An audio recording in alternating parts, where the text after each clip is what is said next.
nous payons là très cher la violation systématique des normes politiques conduites par Netanyahou depuis 2018. Voilà. C'est-à-dire que Netanyahou n'a pas cessé depuis 2 ans de dire rien ne tient, il n'y a plus de logique, on peut dissoudre une Knesset après Oui. 2, 3 semaines après sa formation.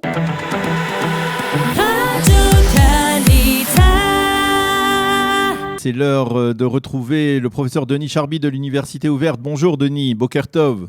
Bonjour Daniel. Merci d'être avec nous ce matin. Nous sommes à 2 semaines des élections et je crois que c'était le moment opportun pour essayer de dresser une sorte de bilan, même si cette campagne, la première constatation que l'on peut faire, c'est qu'elle ne suscite pas véritablement d'enthousiasme au sein de la population israélienne. Est-ce que vous pensez, comme l'affirment plusieurs observateurs, que le taux de participation à ces élections sera déterminant? C'est lui qui déterminera qui l'emportera, des pro-Bibi ou des anti-Bibi? Oui, sans doute que cette fois, alors que ça ne s'est pas vérifié, hein, ni au second tour, ni au troisième, on a eu un taux de participation, alors qu'on prévoyait déjà qu'il y ait peut-être une réduction dans ce taux de participation. Là, on pense que cela va être peut-être un peu plus massif.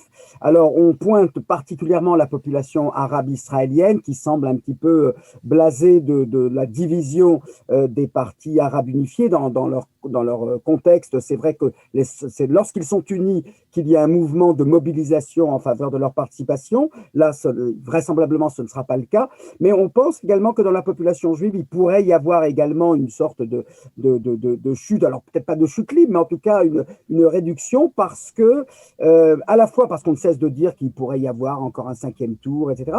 Je pense aussi qu'il y a le corona qui joue beaucoup. Eh Hein. oui. Certes, on sera 2 semaines après le déconfinement général, l'ouverture de tous les commerces, les restaurants, mais je pense aussi que c'est à mettre au compte du sentiment que voilà, on est comme des pions dans un jeu et que là où l'électeur devrait être celui qui tranche, eh bien, on le manipule un petit peu au gré des caprices des uns ou des autres. Certains diront principalement Benjamin Netanyahou. C'est vrai que tout le monde a le sentiment cette fois qu'on était quand même bien parti. Il ne faut pas oublier, au mois de juin dernier, on avait un gouvernement avec une majorité parlementaire extraordinaire, plus de 70 députés. Ça ne s'était jamais vu depuis des décennies dans la vie politique israélienne et ça s'est fracassé, ça a été foudroyé à cause de l'incompétence de l'un, à cause Alors, de l'avidité de pouvoir de l'autre, enfin, qu'importe la distribution des responsabilités. Le fait est qu'on y va avec beaucoup moins d'enthousiasme et alors, le résultat, c'est qu'on voit bien qu'à comparé avec les différentes campagnes que vous avez suivies, Daniel, il n'y a plus une visite chez Poutine, on va libérer une personne qui a été retenue en Russie, on va voir Trump, l'annexion du Golan. C'est terminé. Là, il y a une sorte de campagne électorale morne. Il y a très peu d'hommes politiques qui paraissent, qui se présentent. De toute façon, il n'y a plus de meetings déjà depuis longtemps. La campagne à la télévision va débuter, elle est repoussée à 11h30 parce que ça n'intéresse plus personne. Alors certes, sur les réseaux sociaux, c'est un peu plus actif, mais vraisemblablement, et c'est pas d'ailleurs, je termine là-dessus, c'est pas forcément, ça signifie pas forcément que les gens savent exactement pour qui ils vont voter. Alors ils savent s'ils votent pour le bloc pro-Bibi ou anti-Bibi, mais en revanche, voilà, il- il y a une hésitation. oui, Est-ce qu'on vote les pour le... sondages, disent qu'il y a environ 2 tiers de la population qui sait pour qui elle va voter le 23 mars, mais il y a toujours tout de même un tiers qui est d'indécis. Et ce tiers d'indécis peut faire la différence, certainement. Alors, je ne suis pas sûr qu'il fasse la différence entre le bloc anti et le bloc pro. Ça, je pense qu'il n'y a pas de grande hésitation. En revanche, je pense que ceux qui ont décidé de voter, ils savent pour quel bloc ils vont voter, mais entre Likoud, Yamina, Tzionut Datit, Tikva Hadasha, bah, je pense que tout électeur qui s'intéresse un tant soit peu à la vie politique, il en reste quand même, bah, hésite au moins entre deux partis. Même chose, alors à gauche, c'est est-ce que Meretz va passer ou pas, et en quel cas je vote, si je suis pessimiste, je voterai Avoda, et puis on se dit, bah, finalement, il faut quand même propulser Lapid, donc je pourrais voter Lapid. Donc, vous voyez, je pense qu'effectivement, il y a Mais des hésitations, mais il faut bien tenir compte aussi de ceux pour qui on se fout de notre gueule, hein, pardonnez-moi l'expression à l'antenne, mais c'est vrai qu'il y a un ras-le-bol. Ça ne s'est jamais traduit jusqu'à présent. Ce sera très intéressant de voir si cette fois-ci ça se confirme. Mais en tout cas, ce qui est clair, c'est que Lapide figure très peu. Netanyahou ne semble plus nous sortir des lapins de la poche, de son chapeau, à moins de considérer que appeler les commerçants à manifester contre Mandelblit soit quelque chose de. Certes, c'est une violation d'une norme. On n'a jamais Non, vu un premier ministre mais il y a, Denis, quand je dis que le taux de participation sera déterminant, c'est aussi par rapport à ces partis que l'on voit flirter avec le seuil d'éligibilité. C'est-à-dire que s'il y a un fort taux de participation, eh bien, ces partis risquent d'avoir des difficultés pour franchir le seuil d'éligibilité. Je parle par exemple du sionisme religieux de Smotrich à droite et du Meretz à gauche. On les voit vraiment flirter avec le seuil d'éligibilité. Ça sera déterminant.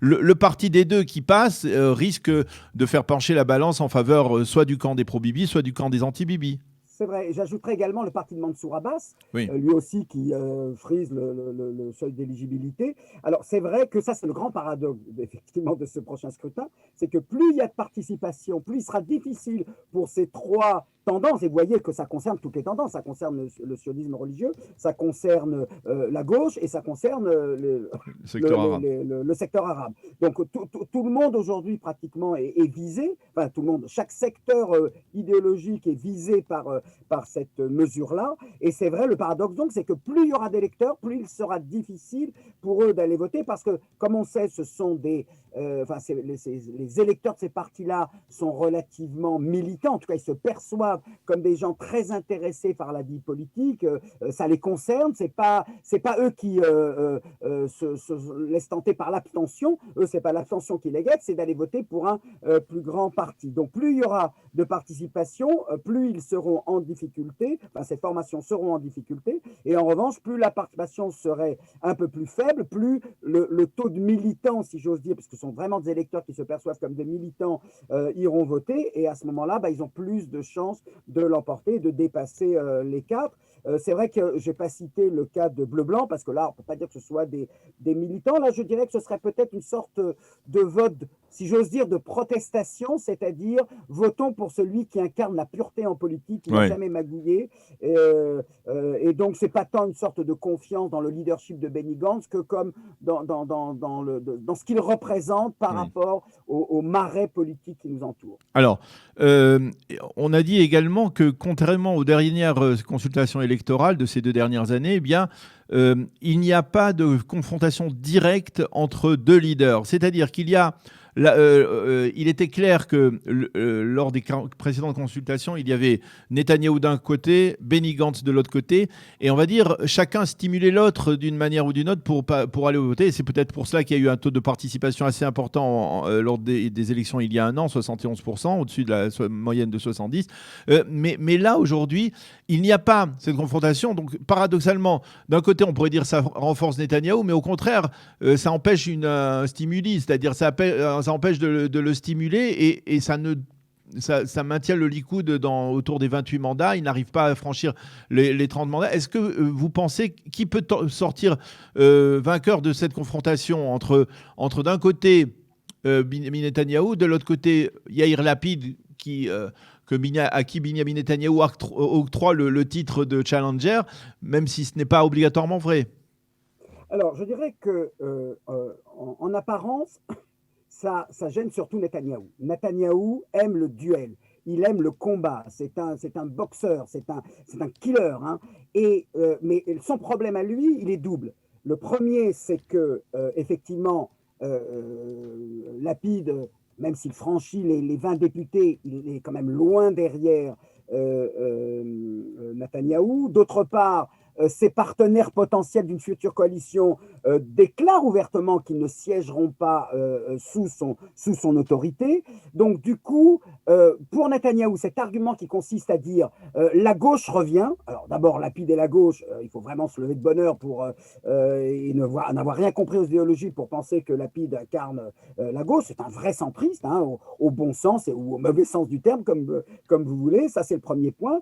Et puis, il ne faut pas oublier une chose. Netanyahou ne cesse de dire à chaque fois, ça y est, la gauche revient. Et finalement, c'est toujours Netanyahou qui est Premier ministre. Et donc, je dirais, c'est un peu vous savez, la fable du au loup, à force de nous dire, oui, ça y est, Israël est en danger, on n'y croit plus beaucoup. On se dit, oh, il va s'en tirer de toute façon. Donc, je dirais que ça démobilise. Alors que dans les précédentes élections, il y avait, comment dirais-je, la liste bleu-blanc dirigée par Benny Gantz qui caracolait dans les sondages, qui n'était pas très loin, qui a parfois même dépassé le score du Likoud, en tout cas une fois. Eh bien, dans ce contexte-là, c'était plus facile, c'était plus même, je dirais, justifié et plus audible pour les électeurs du bloc de droite que de dire, voilà, venez voter pour nous. Ajoutons à cela la hantise que le parti du sionisme religieux ne passe pas le seuil d'éligibilité parce que Netanyahou aurait trop bien su persuader les électeurs de cette formation de venir voter pour lui pour renforcer le bloc. Mais attention, ça existe, ce même, je dirais, cette absence de duel, eh bien, elle démobilise aussi les électeurs du centre et de la gauche qui disent c'est peine perdue, ça fait 2 ans qu'on essaie de s'en débarrasser, on n'y arrivera pas. Quand on était tous unis, nous n'y sommes pas arrivés. Alors comment y arriverait-on lorsqu'on est désunis Et puis comme de toute façon, ça il faut bien comprendre pour les électeurs du centre et surtout les électeurs de la gauche, quand de toute façon, dans cette future coalition, si Netanyahou est battu, alors il y aura peut-être le soulagement de voir Netanyahou enfin défait, mais vous aurez en retour un gouvernement la totalement présence hétérogène. de Bennett et la présence de Gideon Sa'ar, qui là aussi ne peuvent pas être considérés comme des leaders de gauche. Et d'ailleurs, c'est aussi le point faible de Netanyahou, parce qu'il sait très bien que Lapid n'obtiendra pas avec le centre et la gauche 60 députés, ils feront tout au plus 30 députés, et donc il a besoin du concours et de Gideon Sa'ar et de Bennett. Et je dirais que là aussi, on ne peut pas penser que ce sera un gouvernement de centre-gauche. Ce sera dans le meilleur des cas un gouvernement de centre-droit avec 2 piliers équilibrés entre le centre et la droite. Certes, une droite qui n'est pas celle du Likoud, mais une droite à la fois avec une tendance religieuse, celle de Bennett, et une tendance laïque, celle de Gideon Sa'ar, mais très conservatrice. Alors, je voudrais avoir, parce que justement vous parliez de Gideon Sa'ar et de Naftali Bennett, je voudrais que vous nous expliquiez comment est-il possible que ces 2 prétendants puissent oser envisager d'être ceux qui vont former la coalition gouvernementale alors que leur parti tourne autour des 10, 12 mandats. Comment est-ce qu'il y a véritablement un cas de figure possible, et même constitutionnellement, si l'on peut dire, où ces 2 candidats pourraient former un gouvernement? Parce que pour cela, il faudrait d'abord qu'ils le reçoivent, qu'ils soient mandatés par les autres partis, que les autres partis aillent devant le président et disent « nous recommandons Sa'ar ou Bennett ». Et ça semble totalement impossible pour l'instant. Alors, c'est vrai, Daniel, c'est hors de question. Je veux dire, si Bennett arrive avec sa dizaine de députés ou Gideon Sa'ar avec sa dizaine de députés, Rivlin n'est pas en mesure de leur proposer de former le gouvernement. Mais là, je vais vous dire une chose, à mon sentiment en tout cas, nous payons là très cher la violation systématique des normes politiques conduites par Netanyahou depuis 2018. Voilà. C'est-à-dire que Netanyahou n'a pas cessé depuis 2 ans de dire rien ne tient, il n'y a plus de logique, on peut dissoudre une Knesset après 2-3 semaines après sa formation. Ça aussi, c'était du jamais vu. Alors, quand il y a du jamais vu, vous savez, les hommes politiques, ils s'écoutent les uns les autres, ils se disent, s'il y a du jamais vu, nous aussi. Et on va assister à une situation effectivement unique dans les annales de la vie politique israélienne, où Gideon, alors je pense par exemple à un scénario où Lapid est appelé à former le gouvernement, où Bennett et Gideon Sa'ar demanderont non pas leur part de ministère, ce qui est tout à fait normal, ce qui fait partie des normes de la vie politique israélienne, mais carrément de partager le pouvoir alors qu'ils se retrouvent avec une dizaine de députés. Imaginez de 1949 à 2015 une formation dont on a besoin essentiel 5 ou 6 députés pour faire la majorité parlementaire qui dirait, vous savez, je veux bien vous apporter mes 5 ou 6 sièges, mais à condition d'obtenir 2 ans ou 1 an le pouvoir. Ça ne s'est jamais fait. Pourtant, tous les partis auraient pu le faire depuis 1949 à aujourd'hui. Ça ne s'est jamais produit. Mais que voulez-vous? On sort de 2 années où plus aucune norme n'a été respectée. En commencer, j'ai parlé de la dissolution de la Knesset. Je vous rappelle la construction très savante, mais finalement qui s'est effondrée comme un château de cartes, de ce gouvernement à 2 têtes, de ce gouvernement bicéphale avec un Premier ministre et un Premier ministre bis. Voilà, quand on est aussi créatif, il ne faut pas s'étonner que cette créativité, elle se retourne aussi dans un cas de figure potentiel. Je n'ai pas dit que c'était fatal, mais il n'est pas exclu que l'un ou l'autre dise « Ah ben, si vous voulez mes 10 voix ou mes 11 voix », Bennett, par exemple, je dirais qu'il est le mieux placé pour avoir cette exigence-là. Si Netanyahou a besoin des voix des sièges de la formation Yamina pour faire les 61-62 requis pour avoir une majorité parlementaire un peu stable, il n'est pas exclu que Bennett dise eh ben moi, avec mes 11 ou 12 députés, si c'est ça qu'il obtient comme score, eh bien, je veux avoir 2 ans le poste de Premier ministre et je veux même commencer. Et on arrivera, allez, on va dire, mais attendez, c'est pas possible. C'est vrai que dans la loi, il n'y a pas écrit que c'est le premier parti arrivé en tête, mais prenez toutes les Knesset, et vous les connaissez bien, Daniel, c'est ou le premier parti arrivé en tête, ou le second. Rappelez-vous, Tzipi Livni face à Netanyahou. Tzipi Livni est arrivé en tête, mais c'est Netanyahou qui avait une coalition, mais il était le deuxième parti à où il talonnait de 1 ou 2 sièges. Là, on pourrait arriver dans une situation totalement absurde, mais encore une fois, il faut se retourner devant cette violation systématique des normes de la vie parlementaire et de la vie politique en Israël. Et de ce point de vue-là, je ne serais pas plus scandalisé parce que c'est l'énième violation des normes. Et je dis bien des normes, pas des lois. Les lois, on ne les viole pas. Mais les normes, on peut les violer, on peut les changer. Et ça, effectivement, on en paiera le prix certainement. Et on peut se retrouver avec un cas de figure. Et personne ne tombera de sa chaise parce qu'on dira, ça fait déjà 2 ans que c'est comme ça, c'est 2 ans que ça dure. Et donc, pourquoi pas, pour une fois que ça profite à un petit parti, à une petite formation, ça permet un nouveau leader. Oui, effectivement, c'est possible. Eh bien, Denis Charbit, professeur Denis Charbit, merci beaucoup pour toutes ces explications. On aura l'occasion de se reparler après les élections, je pense, après les résultats, en espérant que ces résultats soient suffisamment tranchants pour que l'on puisse déterminer un gouvernement espérer la formation d'un gouvernement stable. Merci beaucoup, Denis, d'avoir été avec nous ce matin. Bonne journée. Merci beaucoup.